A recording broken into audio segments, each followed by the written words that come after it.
Friends అట్లా తొలి రాజధాని అని రేపు అడిగితే మాత్రం కోటిలింగాలని ఇస్తాడు, లేదా ధాన్య కటకం. ఈ రెండిట్లో ఏది ఇచ్చినా కూడా కరెక్ట్ ఆన్సర్ అవుతుంది ఫ్రెండ్స్. అట్లా కోటిలింగాల. దీన్ని ఎలా గుర్తుపెట్టుకోవాలో కూడా చెప్తా ఫ్రెండ్స్.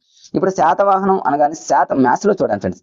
శాతం అంటేనేమో మనకు 100% మనం చూస్తాం కదా, 100% శాతము అని అంటాం. ఇక్కడ 100 కాదు ఫ్రెండ్స్, కోటి అని గుర్తుపెట్టుకోండి. 100 అంటేనేమో 2 సున్నాలు, కోటి అంటేనేమో 7 సున్నాలు, కాబట్టి అట్లా గుర్తుపెట్టుకోండి. రేపు శాతవాహనం యొక్క తొలి రాజధాని ఏది అన్నాడు అనుకోండి ఫ్రెండ్స్, శాతం అంటేనేమో 100 కాదు, ఇక్కడ కోటి అనుకోండి, కోటిలింగాల. దీన్ని ధాన్య కటకం అంటారు. అట్లా గుర్తుపెట్టుకోండి ఫ్రెండ్స్. అంతే.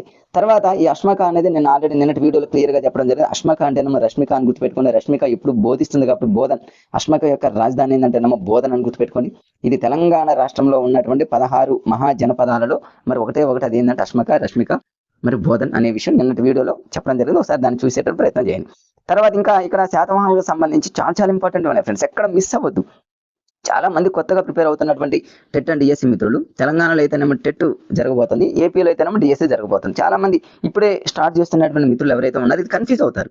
ఏంటి అసలు మగధ సామ్రాజ్యం అన్నారు, మౌర్య సామ్రాజ్యం అన్నారు, తర్వాత శాతవాహనులు వచ్చారు, ఇక్ష్వాకులు వచ్చారు, కనిష్కుడు వస్తుండు, తర్వాత కాకతీయులు వస్తారు, తర్వాత ఏంటి ఇవన్నీ రకరకాలైనటువంటి బుక్ మారుతా ఉంటే 7th క్లాస్లో కొంతమంది, 8th క్లాస్లో కొంతమంది, 9th క్లాస్లో, ఇవన్నీ గజిబిజి గందరగోళం లేకుండా ఉండటానికి నేను కొన్ని లాజిక్స్ ఇక్కడ చెప్తున్నా ఫ్రెండ్స్. మెసేజ్ కావాలా అని గుర్తుపెట్టుకోండి, అంతేగాని వచ్చేస్తాయి.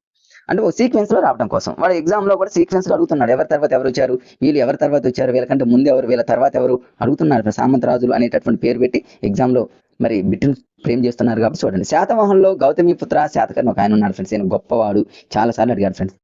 6th క్లాస్ టెక్స్ట్ బుక్ లో లేదు, కానీ హైయర్ క్లాసుల్లో ఉంది. కాబట్టి శాతవాహనంలో గౌతమిపుత్ర శాతకర్ణి, వశిష్ఠపుత్ర పులోమావి అంటేనే మీరు పులోమావి 2 అంటారు. ఇతన్ని నెక్స్ట్ ఇంకొక వ్యక్తి Yajnashri Satakarni. This is very Yajnashri Satakarni ఒకటి ఇంపార్టెంట్, గౌతమిపుత్ర శాతకర్ణి ఒకటి 2 ఇంపార్టెంట్. శ్రీముఖుడు అంటేనేమో శాతవాహన రాజ్యాన్ని స్థాపించినటువంటి వ్యక్తి శ్రీముఖుడు, అది వస్తుంది కంటిన్యూస్ లో 6th క్లాస్ బుక్ లో ఉంది ఫ్రెండ్స్, అది కూడా చెప్తా. మరి ఇక్కడ గౌతమిపుత్ర శాతకర్ణి అనేటటువంటి వ్యక్తి గొప్పవాడు. రేపు శాతవాహనంలో గొప్పవాడు ఎవరని అడిగారు అనుకోండి, కన్ఫ్యూజ్ అయ్యేటటువంటి అవకాశం ఉంది. యజ్ఞశ్రీ శాతకర్ణి నా, Gautamiputra Satakarni, no doubt friends. Gautami ఎట్లా అంటే గౌతమి గొప్పవాళ్ళు గా పలుకుతుంది, గౌతమిపుత్ర శాతకర్ణి కూడా గా వస్తుంది కదా ఫ్రెండ్స్. అంతే, దానికోసం ఓ అని కష్టపడిన అవసరం లేదు. లాజిక్గా చిన్న లాజిక్ యూజ్ చేయండి. గొప్పవాడు గౌతమిపుత్ర శాతకర్ణిలో మరి గా వచ్చింది. యజ్ఞశ్రీ శాతకర్ణికి సంబంధించి ఒక ఇంపార్టెంట్ బిట్ ఉంది ఫ్రెండ్స్. ఈయన ఏం చేశాడంటే 2 తెరచాపల ఓడను తయారు చేసినాడు. యజ్ఞశ్రీ యజ్ఞాలను గుర్తుపెట్టుకోండి ఫ్రెండ్స్.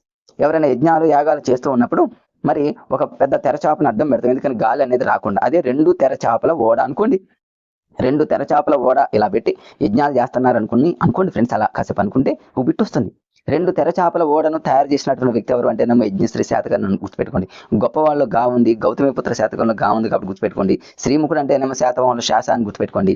అట్లా అనమాట. ధాన్య కటకం, కోటిలింగాల కోటి అని గుర్తుపెట్టుకోండి. శాతంలో 100 కాబట్టి 100 కాదు, కోటి అని గుర్తుపెట్టుకోండి సరిపోతుంది. ఇంతే ఫ్రెండ్స్, ధాన్య కటకం అని అంటారు. ఇంతే ఫ్రెండ్స్.